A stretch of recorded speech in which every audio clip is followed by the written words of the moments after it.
Hi friends, അപ്പോൾ ഞാനിന്ന് വന്നിരിക്കുന്നത് മെലാസ്മ എന്ന് പറയുന്ന ഒരു സ്കിൻ കണ്ടീഷനെക്കുറിച്ച് പറഞ്ഞു തരാൻ വേണ്ടിയാണ്. ഈ സ്കിൻ കണ്ടീഷൻ കൊണ്ട് ഒരുപാട് പേര് ബുദ്ധിമുട്ടുന്നുണ്ട്. ഈ ഒരു സ്കിൻ കണ്ടീഷൻ വന്നു കഴിഞ്ഞാൽ ഒരുപാട് കാലതാമസം എടുത്ത് മാത്രമേ മാറ്റാൻ സാധിക്കുകയുള്ളൂ. അപ്പോൾ അതിന് ഏറ്റവും ബെസ്റ്റ് ആയിട്ടുള്ള ഒരു ഇൻഗ്രീഡിയൻസ് ആണ് ട്രാൻസാനമിക് ആസിഡ്. ഈ ട്രാൻസാനമിക് ആസിഡ് അടങ്ങിയിട്ടുള്ള ഈ ഒരു പിൽഗ്രിമിൻ്റെ ഈ ഒരു ഫേസ് സെറം ഭയങ്കര യൂസ്ഫുള്ളാണ്.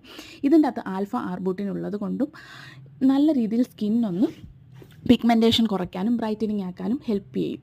ആ ട്രാൻസാനമിക് ആസിഡ് ഉള്ളത് കൊണ്ട് തന്നെ മെലാസ്മ പോലുള്ള കാര്യങ്ങൾ റെഡ്യൂസ് ചെയ്യാനും ഹെൽപ്പ് ചെയ്യും. പക്ഷേ ഇത് ഒരുപാട് കാലതാമസം എടുക്കും. നമ്മൾ 1-2 ദിവസം യൂസ് ചെയ്തെന്നോ 1 മന്ത് യൂസ് ചെയ്തെന്നോ കൊണ്ട് മാറ്റാൻ പറ്റില്ല. കണ്ടിന്യൂസ് ആയിട്ടുള്ളൊരു യൂസിൽ മാത്രമേ മാറ്റാൻ പറ്റൂ. ഈ മെലാസ്മ ഉണ്ടാകുന്നത് ശരിയായ രീതിയിൽ സൺ പ്രൊട്ടക്ഷൻ ക്രീംസും ഒന്നും യൂസ് ചെയ്യാത്തവർക്കും ഒരുപാട് സൺലൈറ്റും സ്ട്രെസ്സും തൈറോയിഡും പ്രഗ്നൻസി ടൈമിലും ഒക്കെ ഇത് വരാറുണ്ട് സ്ത്രീകൾക്ക്. അതുപോലെ തന്നെ ഇപ്പോൾ മെൻസിനും സൺലൈറ്റിൻ്റെ എഫക്റ്റ് കൊണ്ട് വരാറുണ്ട്.